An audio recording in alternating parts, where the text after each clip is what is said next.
I'm getting near the end of how I want to make my beading tray here. It's got, I would say, about a centimeter of upright depth, and it's going to get a tiny bit deeper as I finish it off. The depth of the basket will vary a bit depending on where your pine needles are the thickest, and how I am going to finish it isn't much different than how we've been making it all along. I'm going to keep stitching around through my previous lines of sinew stitches, and I'm not going to add any more needles as I go. I'm just going to finish off these pine needles. That's what I've done here, and you will see that shortly.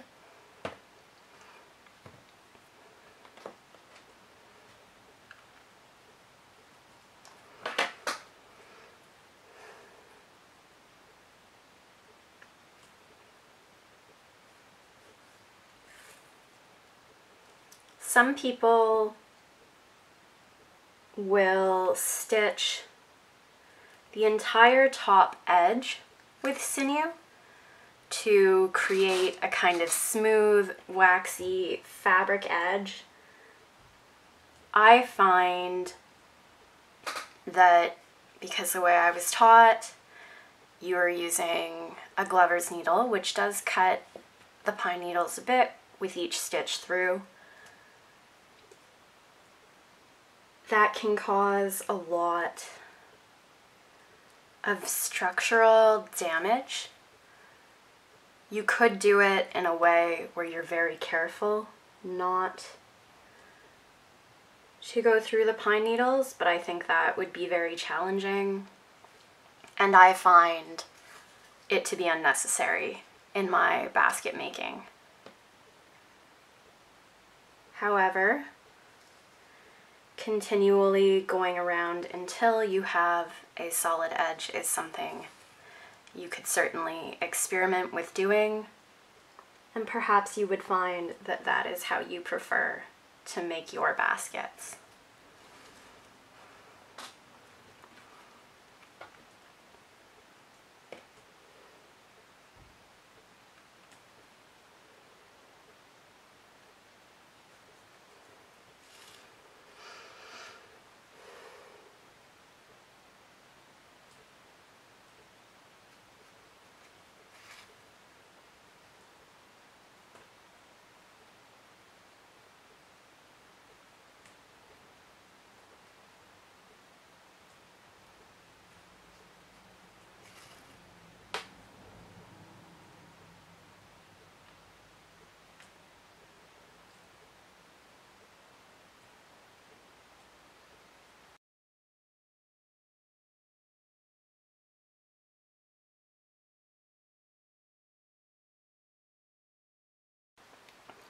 Okay, so as you can see, I am just about to finish here. I've just got this little bit of my last pine needle left.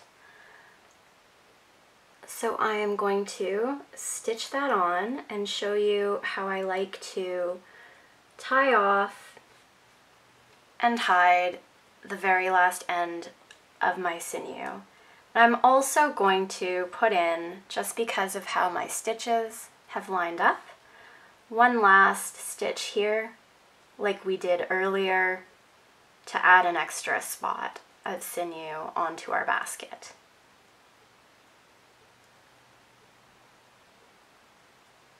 Or an extra stitch, rather. That way I will have these last two little ends securely held in place. I am also going to take advantage of that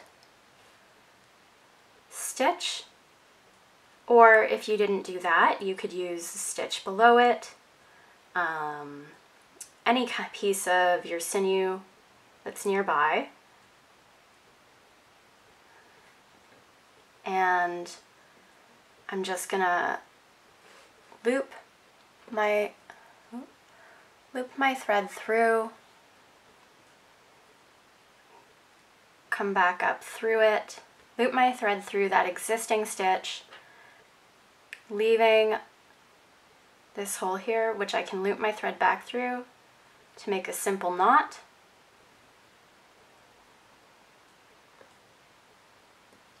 And to help keep this secure, I'm going to put a second knot on it. I always like to just double up to be safe. Use my nail to hold that and pull it snug.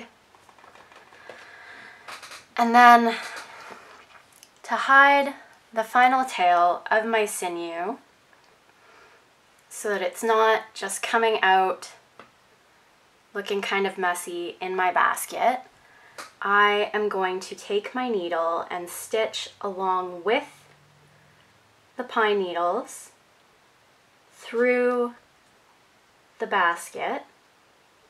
Kind of wanted to go a little farther lengthwise than that. Okay, here we go. Through the basket a ways, and pull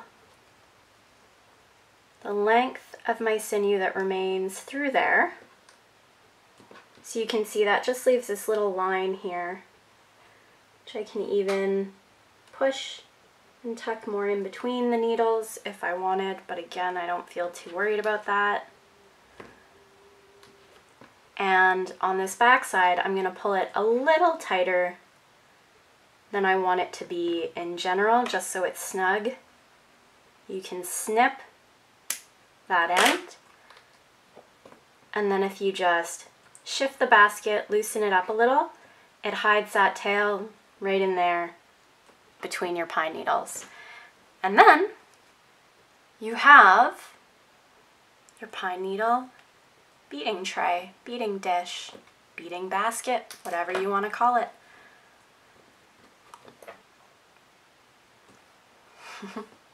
As it dries, the needles will change color.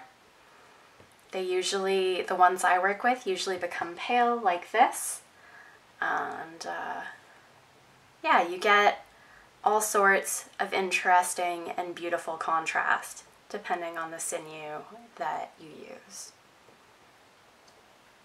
I hope that this video has been helpful, and I'm looking forward to connecting with folks about making their baskets.